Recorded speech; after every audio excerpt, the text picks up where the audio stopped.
So this is a bit harder, but we're going to see it's not very favorable for Terran anymore, as you don't have a high cliff where Terrans used to like beast their just ravage their opponents by dropping tanks and then, you know, do a lot of harassment, taking out the natural.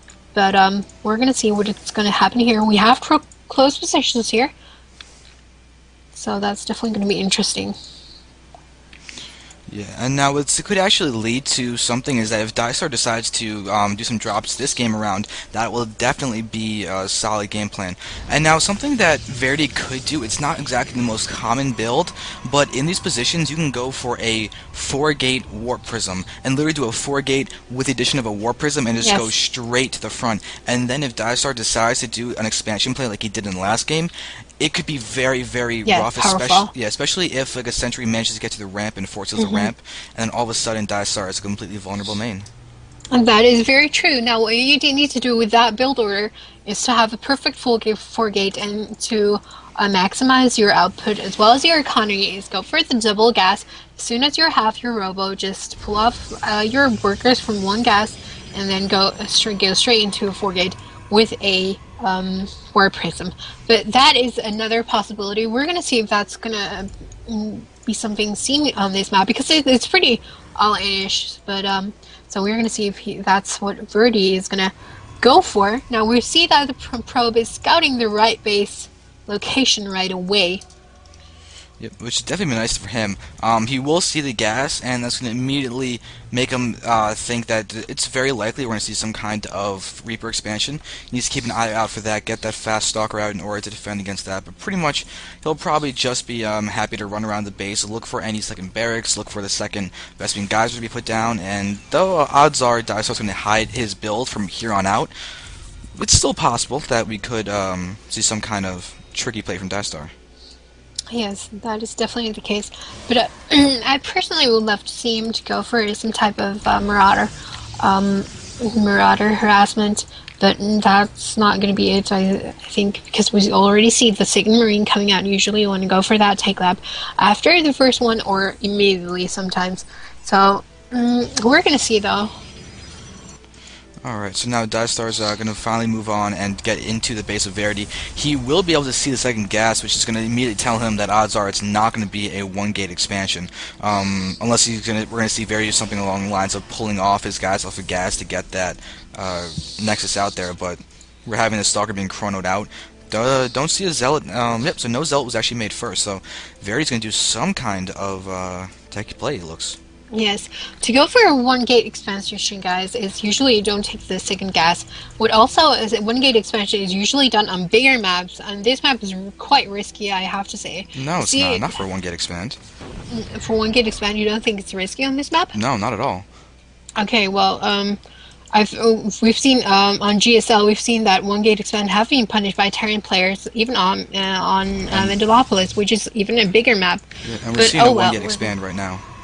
So he's deciding to go for the 1-gate expand. This is a 1-gate expand. He's doing it with 2 gas, which means he's going to emphasize the sentries and probably get out a second and third gate fairly soon in order to defend. But as you can see, diestar is actually going for Banshees right now.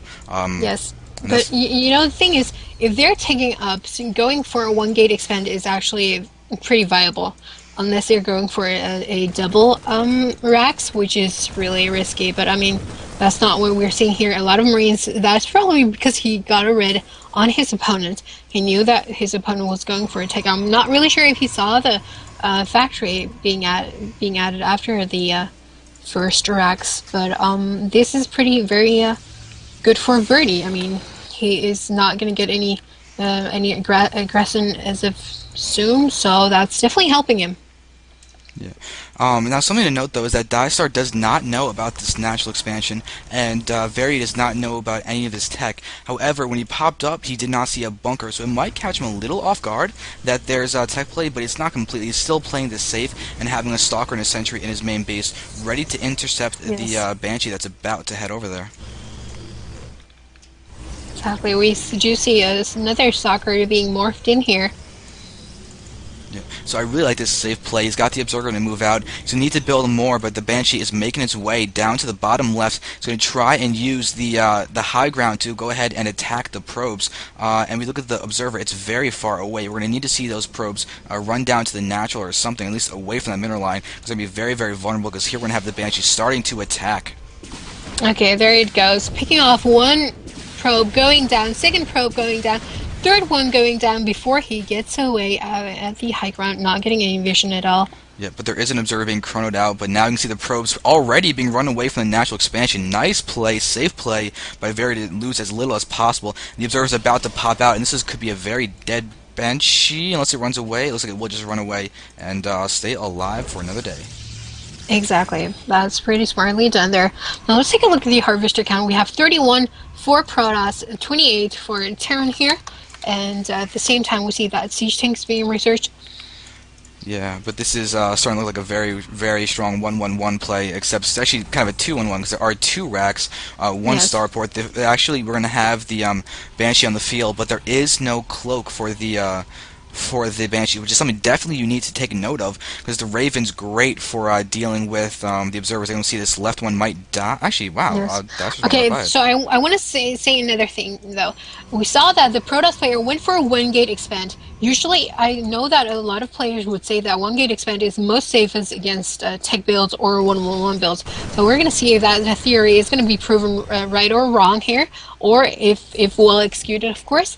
And we've seen that this has failed before. I mean, I have seen that it has failed before, but I'm not really sure if how this going to happen.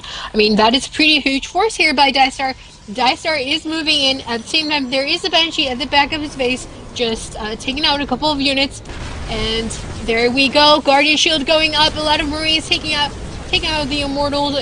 Probes coming into the fray as well. It doesn't look like he has enough, though. It's a siege tank is up as well, and oh my god, so many Marines, he just cannot take them down. Yeah, look, the point defense went down to 10 energy, taking down 19 shots from the Stalkers. This is why you normally only build Zealots. You can see charges being researched, but just not in time. This is a very strong push, and BG gets set by VampireLady. That game by eSahara.Verdi.